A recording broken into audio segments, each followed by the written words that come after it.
Hello and welcome back to Havoc, and as I said in the previous episode, we're probably going to be attempting to take Makeb and hopefully Chaikand in this episode. That will completely eliminate Monchug from the game. Well, technically it should, because then he won't have any income and it will be very difficult for him to, create armies that are actually going to be somewhat suitable to attack us. Now, speaking of Monchug, there is a slight issue here. If we do end up failing in some way or another, then he's right here with us. He's really close by, and by really close by, I mean, well, just over here, as you can see. He's kind of just been standing there staring at us this entire time, while we have been bombarding the walls at Makeb, which is kind of strange, but, well, it's up to him what he wants to do, and as you can see, the walls are now destroyed, and then we will be able to head in there. So I'm just going to destroy a couple more of these catapults. Can we... We're a little bit behind, unfortunately. It seems like we're getting a bit behind in terms of the catapults. Can we... Yep, there we go. Okay, fantastic. So, every single piece of siege equipment that the enemy has been destroyed, and I have 4 trebuchets up and running. So let's see what we can do here. 0 HP on the walls. There are many units in the garrison here, so I am in a bit of a situation where I'm thinking to myself, we may even end up losing just purely for the fact that the enemy has so many units. That's basically it. So I'm not entirely sure how this is going to go, but we are going to try our best. I'm going to reassign myself so that we gain all of the various perks, as you can see right there. And otherwise, let's do this. Let's go straight on in. We do have the trebuchets. I don't know whether anyone's going to man them. It seems like they might. Ooh, I might have wanted not to do that. Okay, well, if it starts to go badly, I might decide to, just kind of like retreat, come back, and then, see what's happening, because it might be the case that the trebuchets being active is going to take a bunch of relatively decent units away from the main fighting, and that's obviously not what we want. We really would like all of those units to potentially be assisting us in any single way they can, and yeah, we don't know. Maybe it's going to be necessary for them to do that. But otherwise, I'm basically just going to stand here. I'm going to try and do some damage. Unfortunately, the enemy does appear to have some pretty significant amounts of shields. So that's obviously going to make a bit of an issue for my archery. Oh, hello there, Spearman. Oh, yeah. That was amazing. Literally charging on in, and then boom, charging on in almost to a bunch of spearmen. That would have been an absolute travesty if we had died right there. Oh, wait a minute. I am actually being murdered by a bunch of archers. That was hilarious. Okay, yeah. Some of the time, the physics of the game are really funny. I mean, really, you saw exactly what happened to my horse right there. I basically jumped, but mid-animation for the horse, it kind of stopped midway and just went head first into that small structure there. That was very amusing. Anyway, let me see if I can maybe get a couple more polearm kills. I would very much like to do that for a variety of reasons, because generally, if I can, I would like to get to 275. Of course, that is the maximum level, and that is going to give me that additional perk that is hopefully going to help us to actually be a bit more effective on foot. Because obviously you've seen me be quite effective on a horse with it some of the time, not all the time, but some of the time, and otherwise I would like to be able to do just that little bit of extra damage that perk is going to give me on foot. So yeah, because obviously I have the speed bonus and all that wonderful stuff when I'm on a horse, and I mean, even now, look at how much damage I'm dealing. I mean, I'm obviously hitting heads at this point. Most of the time if you're on a horse, you're probably going to be at head level for the opponent, so it's going to be a lot easier to eliminate people that way, but obviously I'm not sure whether we're going to even achieve victory here at this point. I mean, you can see here I've lost 60 or so units, and the enemy has lost 450 almost, and they have, what is it, 800? Yeah, so we've basically just done over half. I am actually going to die here, so what I'm going to do is I'm going to try and get away from the main enemy force, and I'm just going to try and shoot them from here. Oh, that's not going to... Nope, that's not going to work. Yep. That's one of the things, okay? That's one of the things that I've always found is a bit of a... I'm not going to complain about it because obviously, you know, these things happen, and generally, let's say that this is a realistic situation and this is a real battle with real people. I don't know whether they're really going to do that kind of thing where regular forces, for example, let's just say that this is a real situation and these are real people right here. You really think they're going to turn around and basically see this one guy behind this building here, kind of in a bit of a difficult to see position, and then very specifically target him? I've always found that with Mount & Blade's AI. I don't know what it is, but apparently they code something in there that basically makes it so that the AI focuses the player down a bit more often than attacking other AI. But of course, that could just be me. That maybe that's just my perspective. Maybe that's just what has happened to me and my experiences in the game so far. Obviously, you've got to bear in mind I have played Warband for, well, I basically played it for 8 years. 8 years before Bannerlord came out. Obviously, Bannerlord came out, then we switched to this game. But in both games, I found that the AI either, and there's a bit of a disparity here. So obviously, some of the time they're going to be basically ignoring you, you know, in some sieges, and other times they're going to be focusing you down really, really hard. And obviously, there's a lot of different situations in between those two extremes. So obviously there's not just, you know, it's not just A or B, there is a whole bunch of extra things to consider in between those. But the point is, it's that kind of situation where I think to myself, I'm kind of hidden, I'm kind of a little bit back there. There should really not be that many people seeing me from that point. But obviously they saw fit to do that, so I got eliminated, unfortunately. But oh well, never mind. That is indeed a victory for us, however, which is really nice. And that means that I will be able to go into the keep. Unfortunately, I cannot participate personally. I actually really enjoy going into the keep myself, manually. But this time around, obviously, that's not going to work. Okay, so going to keep all the prisoners. Going to take all the loot. Show mercy. Going to take Makeb for my own. And what we'll try to do is a number of people have given me suggestions in regards to my lack of vassals. Now, the main thing that I actually wanted to do with this series is I wanted to try and make it so that we would unite the entirety of Calradia, or at the very least unite a rather large section of it. And in doing so, that means that I'm going to have to try and persuade people to join us, right? So, of course, that means, you know, doing the whole, you know, regular thing where you let them go, you try to cultivate good relations with all of them, you try to gain a decent amount of territory so your own lands are alluring to them, I suppose you could say. But then, obviously, it's kind of difficult to make that happen if they're all asking for a lot of money or whatever the case may be, you know, because some of the time that is indeed the case. Anyway, let's actually just take a quick look at the improvements that I need to do here before we move on. I might actually like to go for 20,000 in here, and then what I'm going to do is I will build... yeah, I'm actually not entirely sure, because it doesn't really seem as though loyalty is required at this point, because loyalty...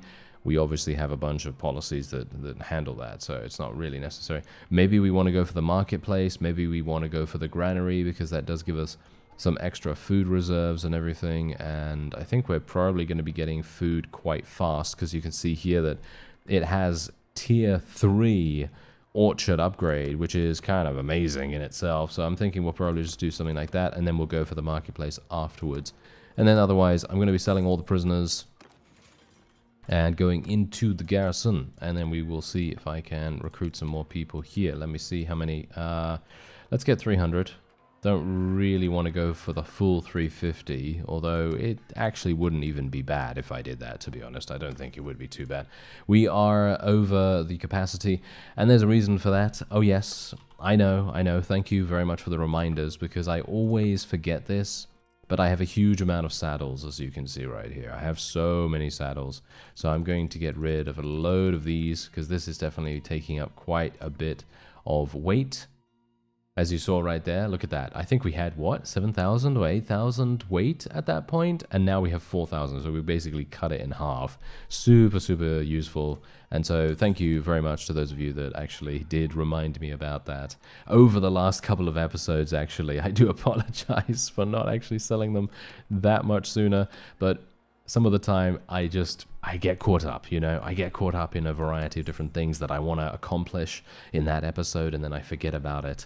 But thankfully, we finally got it done, and now we're just going to wait here for some time. We're going to see what Monchug decides to do. He is actually leaving us alone for the moment, which is kind of interesting to me. I would have expected him to just go straight on in, because there's basically nothing in the garrison here at the moment. So, a bit strange, but otherwise, we're going to go for sure-footed here. Increase your defense against mount charge damage. Ugh, such a, well, in my opinion, a pretty useless thing to go for, but I prefer that over the couch lancing one, because I just don't really care about couch lancing that much when you have a, you know, a slashing polearm. It basically makes no sense. Anyway, let's have a look here. Yes, damage to walls increased by 25% during a siege, and your troops deal 10% more damage to shields. That sounds pretty fun to me. And then we've got a medicine perk here as well. Losses to siege bombardment have a 50% chance of being wounded instead of killed. That could be really useful too. Yes, we will be going for Siege Medic. There we are. Okay, fantastic. Okay, so we've got a pretty decent amount of cash right here. I'm getting a decent amount of profit as well every single day. Makeb is giving me how much? How much is Makeb giving me right now? I am not seeing the amount. Ah, there it is, 1,600. Okay. That's not as much as Baltakand or Ortengard, which kind of makes me question what's going on with Makeb's Makeb's prosperity. I would have expected the prosperity here to be so much greater, but apparently not. Anyway, he is actually attempting to attack us now, which is, I think, a pretty welcome sight, to be honest. I would very much like to get this out of the way. They have a bunch of heavy horse archers, marksmen, and heavy lancers. Only 7 heavy lancers, not that big a deal, so it shouldn't be too bad. And yeah, I don't know. It's probably going to be...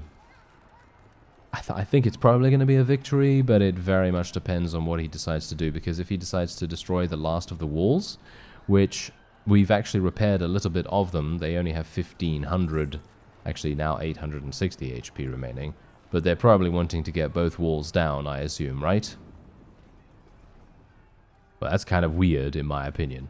I'm a bit weirded out by that. I don't know why he would want to get both walls down instead of literally just losing so many of his units in the initial assault. I mean, you could see that right there. He actually ended up losing a few units, and while, yeah, I would definitely recommend, if it was me, obviously I would try to get the walls down as best I could, but it felt like he was... maybe wasting time. I felt like maybe it would have been a much better idea for him to consider just charging straight on in, because if he charged straight on in, there's one wall section up, and we still had units that were knocked unconscious. So it would have maybe made more sense for him to just go straight on in, but I don't know. I'm not him, and I don't know his strategy here. It might be that he's trying to do something a little bit different. Oh, that was really, that was surprising. Okay, I'm very surprised that they were in range to be able to do that with their spears, but I guess they are the lancers, right? I think it's probably a lancer that got me stopped in my tracks right there, because they do have some pretty lengthy polearms. So of course, in that case, yeah, they're probably going to be pretty difficult to deal with, especially as a person that's riding a horse. Oh, nice headshot. Ow, I also got shot in the face. That's not particularly nice of them. And I'm going to just swing around here. Gotta make sure that we know what's going on. Oh, okay. Nothing, just a bloodbath. Nothing to worry about, nothing to worry about at all. And it seems like this is where the main problem is coming from, potentially. I'm not sure...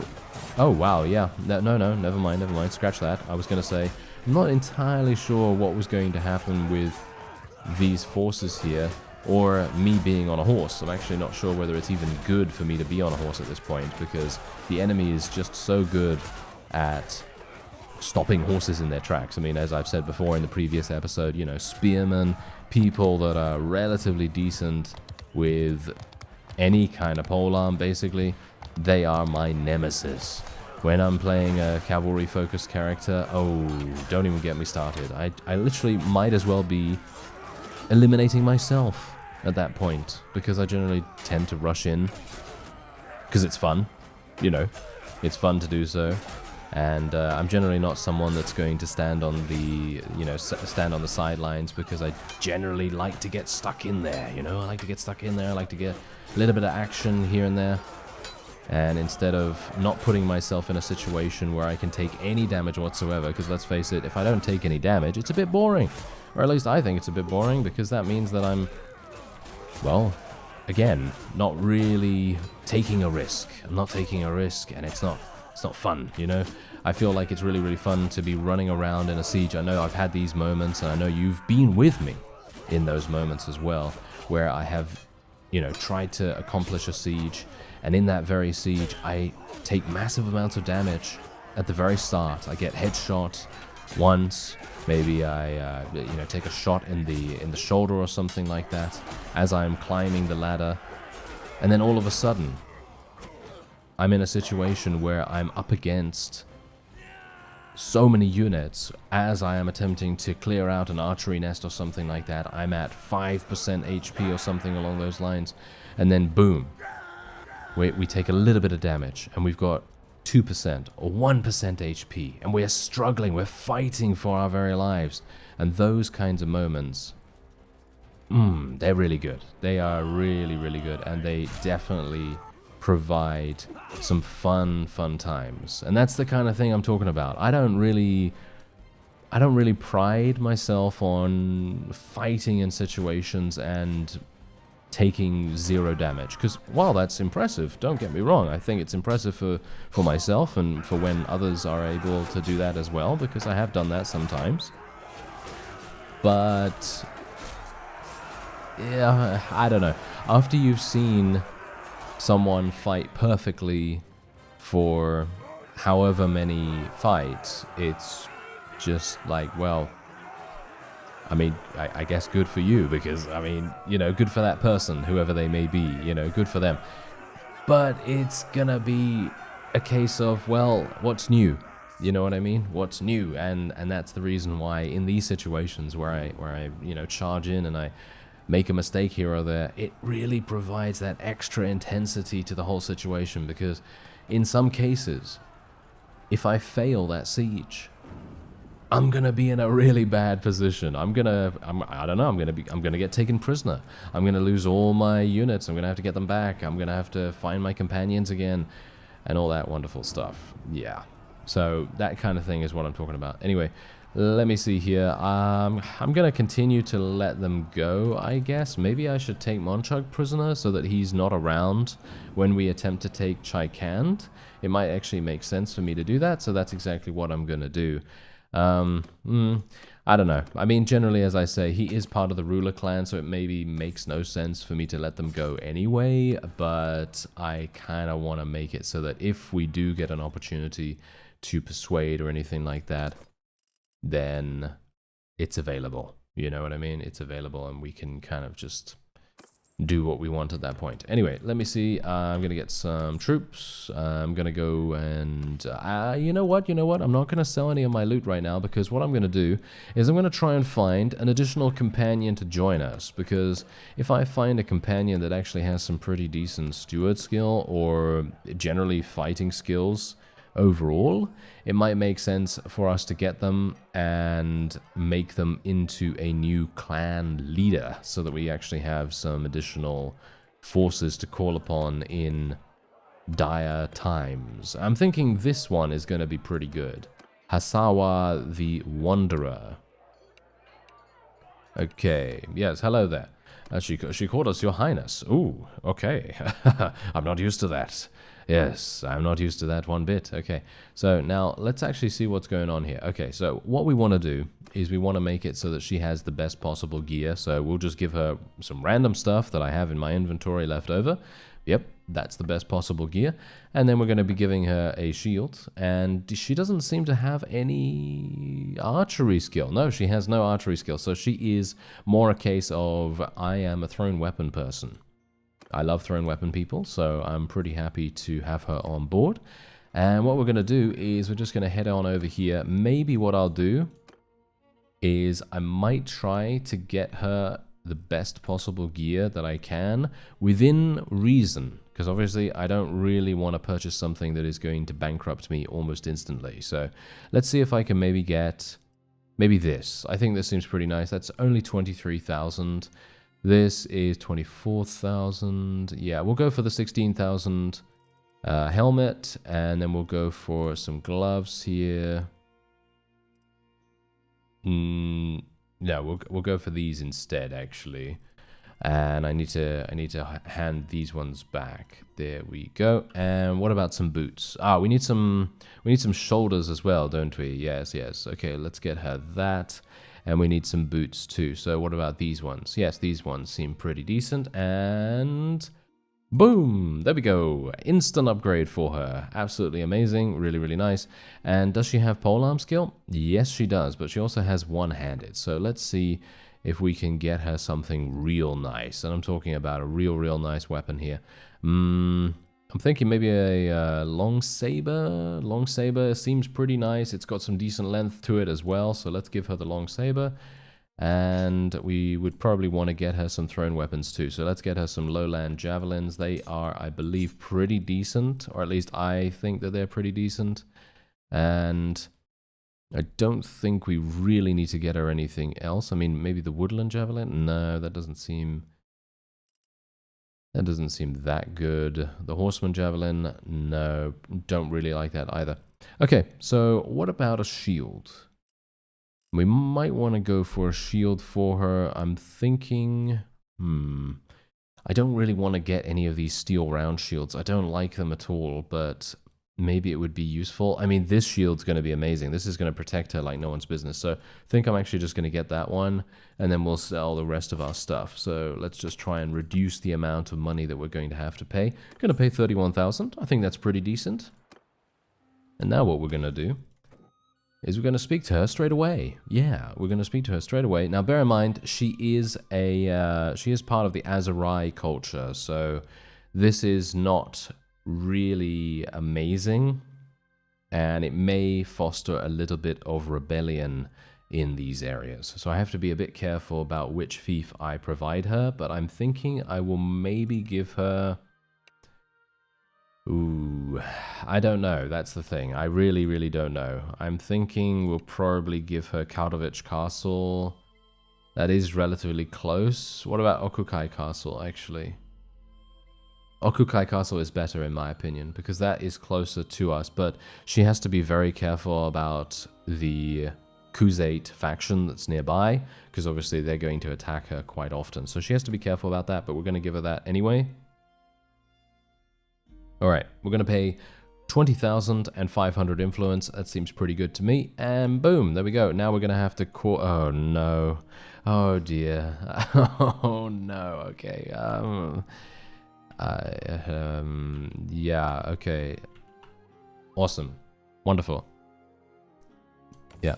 How did I come up with that name, you ask? Ah, I think you'll probably work it out within 2 seconds. Anyway, there we go. That was, that's perfect. Absolutely wonderful. And now she can go off and run around and do whatever she wants to do. And now we're going to have an extra clan to help us out. Or at least I hope so. I am actually wondering whether she's going to be the only member of the clan, because it's been a while since I've done something like that, but... well, we'll see. We'll see, right? Hopefully she doesn't get also eliminated by Chaikand too easily or too soon after giving her that, because that would be pretty awful. Anyway, let's go over to Chaikand and see what we can do there. I now have a full army once again. Maybe if Chaikand is around, I might be able to actually fight him. That would be... I think that would be pretty nice for us. Oh, wait a minute. There's 2 of them. Oh, I really wanted to get 2 of them. Oh, well, never mind. Okay. Let's just go for a nice little auto-resolve. We'll let him go once again. Monchuk still hasn't been ransomed or anything like that. Kind of weird. There's Bortu as well. You know, it would actually be more advantageous for me to attack villagers at this point, for renown gain that is, than it would be for me to attack these vassals, which is actually hilarious. But yeah, there you go. Okay. So that's some pretty decent gains right there, and we've also, of course, eliminated them, which is exactly what we want to do. We want to try to make it so that they don't have any forces at all with which to prey upon our various villages and other things. Anyway, they're offering me 21,000 for Monchuk. I will accept it. Actually, what? I didn't get any money. Did you see that?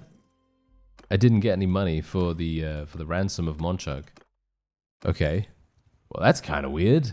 Oh well, never mind. Let's go straight on in there while these guys are all in the garrison. They might decide to sally out.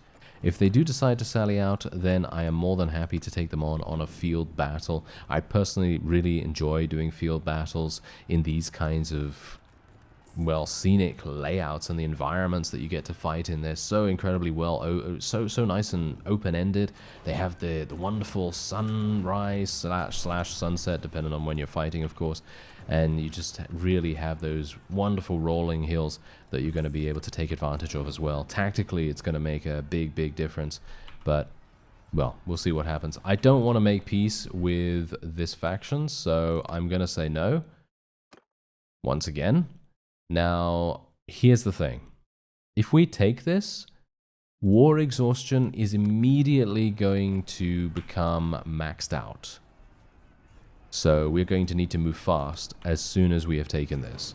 Because if we take this, boom, they're gonna try to make peace as soon as possible. So we really want to make sure that they don't get to make peace without giving us a really good deal, or you know, whatever the case. Anyway, let's just do that. Look at that. We got money for that. We got money for Anat, but we didn't get money for Monchug, or at least it didn't show me that we got money for Monchug. Maybe we actually did, and I just didn't see it, but I don't think so. Anyway, there we go. Let's get all those wonderful trebuchets up and running, and these catapults are going to be a bit of a nightmare. Ooh, the Impestores has lost their civil war and failed to keep their kingdom united, and a new kingdom has now emerged. The kingdom of Samitos. Okay, well, that's going to be interesting to see what they do and where they are, because I have no clue. At this point, usually I'm going to think to myself, oh yeah, that's... I don't know, Southern Empire, Western, Northern, I don't know, it's an Empire faction at least, you know, that's what I'm talking about, you know what I mean? I always just kind of think, oh yeah, it's Empire. I don't know anything more than that, so we'll be kind of interested to see what happens with them, I suppose. And I'd like to try and get that, yeah, there we go, okay, let's get that last trebuchet up and running as well. We really do need to get these things dead as soon as possible. For some reason, my trebuchets have become very inaccurate, and I think that's actually what someone was mentioning, and indeed commenting on my own thoughts in the previous episode about how trebuchets, they seem way too, shall we say, all around good. You know what I mean? So they seem generally very good at anything that they put their mind to. Obviously, this is talking about them like they are sentient in some way, but if you'll ignore that, then the point still stands where trebuchets are actually really good in every single situation. Usually what you would want to do in this situation is you try to eliminate the enemy's siege equipment by using, well, you'd probably be using something like ballistas or catapults, or something like that. And then you'd bring out the big guns, like trebuchets, to destroy the walls. And so that's the reason why I actually, maybe you suggested that, or maybe I suggested it. I'm not entirely sure, I can't remember now, but whatever the case, your comment suggested that trebuchets can only target walls. I think that's actually a pretty cool idea, and that would definitely make a whole bunch of sense, because if trebuchets could only target walls, you could imagine the shall we say I don't know, the strategic variety or the tactical variety that you're going to then get in these situations. Because you're going to think to yourself, okay, wait a minute, I can't just spam, spam trebuchets all the way, across this entire siege. I can't just do that. I have to do something else. So I'm going to have I'm going to have 2 ballistas or 2 catapults. I'm going to have 1 ballista and then 1 trebuchet. Or I'm going to have a wide variety of different pieces of siege that would then enable me to accomplish my goals just that much faster. For example, if the trebuchet actually does only target the walls, then the enemy's siege equipment is also going to be prioritizing destroying the trebuchet. But then you're also having your own siege equipment prioritizing destroying these catapults and these ballistas that are attempting to destroy your trebuchet. So you have a whole extra depth of strategy in what you want to build and how you want to build it and when and how you want to deploy them and in what kind of positioning and all that stuff. So obviously this is not the final product. I know that, I know the game is still in development, and who knows, maybe they will revamp the siege the siege mechanics a little bit, because at the moment the most effective and most efficient way of doing any siege is to, of course, build trebuchets, because they have the most HP, they have the most damage, and of course, because they are able to destroy enemy siege, they have the most versatility as well. So it's just, well, that's the only option basically. That's the best option to go for. And obviously it shouldn't really be like that in my opinion, because it basically makes it so that ballistas and catapults are, well, left unused, I mean, when's the last time you've used a ballista or a catapult in a siege offense when you could already use trebuchets?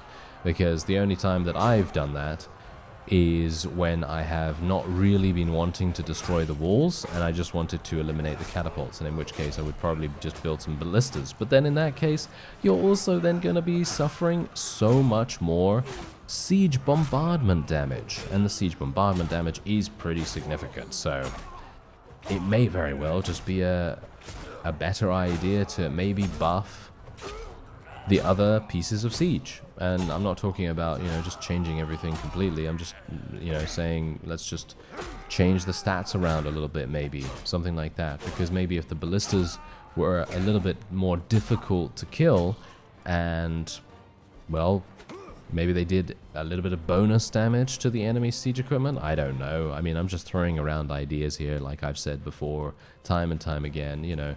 These are just very preliminary ideas that don't really... I'm obviously just, I'm just throwing the ideas into the pot, and if something speaks to you, then that's great. And if it doesn't, then, well, there you go. Maybe you have your own ideas about how the siege should work. And don't even get me started, okay? Don't even get me started on the fact that I would very much prefer siege that would have a covert element to it. I think that could be so fun. Can you imagine spies and, poisoning the food supplies of the particular fief? I know, Britain Walder and Viking Conquest, those DLCs, and, well, mod and DLC for Warband, they did something similar to that effect, and I always thought to myself, yeah, this is fantastic. This is the kind of thing I'd want to see in Bannerlord. Okay, wait a minute. Where are my forces? where are my forces? Are they all the way back there? Because my reckoning, I can't actually see where they are, and I seem to just be out here by myself. That is kind of weird. Yeah, they're all the way over there. You see them? What is actually going on with that? Are they literally just standing right next to the trebuchets or something like that? I have no idea. I shot that guy in the knee. Oh yes. No more adventuring for you, sir. Okay, yeah. So it seems like Seems like my forces are now finally coming in here. I didn't realize that I actually needed to tell them to charge. I would have expected them to just move forward, but apparently they were saying that it was a much better idea for them to remain back next to the trebuchets because they were worried about enemies attempting to destroy them with the very many pieces of siege equipment that the enemy has available to them. Of course, because they have 0. Yes, that seems to be a bit strange. I'm not entirely sure what the AI was doing here, but I guess it's my fault for not telling them to charge. But generally, I don't tell them to charge anyway most of the time in these sieges, but oh well, never mind. I'm gonna just go speedy mode, and we will no doubt see a huge amount of green happening there. And there it is. A very nice victory for me. And I was running around with 1% HP as well. Did you feel the intensity? Maybe not. Maybe not. But whatever the case, they have now retreated to the keep. I, once again, cannot fight, so we will just tell them to go straight on in. And I'm going to be letting every single person go, because I'd like to get to 100 relation with them. We did get to 100 relation with them, and then we're going to be able to take these prisoners too. There we are. Okay, so we're going to go straight on into the tavern first of all, because I would like to sell my prisoners. Let's just do that. And we have Dashwal here. He's the prince. I'm trying to look for some really powerful companions here. This guy's pretty powerful in terms of his two-handed proficiency, but that's pretty much it. Anyway, we have been able to accomplish exactly what I wanted to do in this episode, and that is, of course, to take Makeb and Chaikand. Very pleased to see.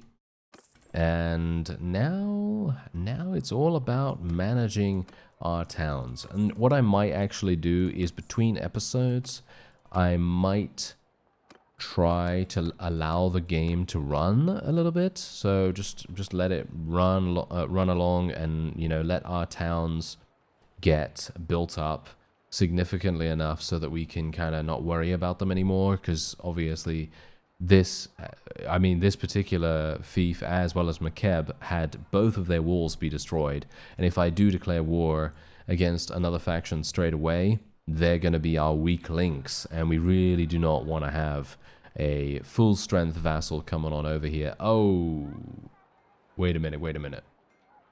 I forgot to do that. Yeah, we need to make, there we go. Oh, yeah. See, now that's the problem here. You see, that is the main issue. And that's the reason why I should have immediately gone into the alliance screen. But I mean, not the alliance screen, but the tribute screen, so that we would get some money from them. But yeah, oh well, never mind. Okay, I am still getting massive amounts of money from this guy, by the way. As you can see, I have actually earned 191,000 over the course of the time that we've been at peace with these fellows, and that really makes a huge difference. So it would have been really nice to get that with Monchug as well, but unfortunately that will not be the case. So I'm just going to propose peace, and boom, there you go. That is what we're going to have to do, just to get them out of the way. Wait a minute. Is that actually part of their faction? Because I didn't realize they had another fief. No, it's not. It's a completely different one. Okay, so that's nice to know at the very least. But there you go. We've now expanded our territory a little bit further, and I'm now wondering what would be the best place to expand. Well, I still want to attempt, at least, to eliminate the Arkit faction. So I'm thinking we might go for them next once again. If the truce has, shall we say, expired, it might make sense for us to do something like that. Let's have a look. It doesn't say, really. Do we have a non-aggression pact? Yeah, we do have a non-aggression pact. 22 days remaining. Okay. Well, that's fine. 22 days is okay. I think I can probably wait that long, right? Anyway, that's going to be it for this episode. I thank you very much for watching, and I'll see you next time.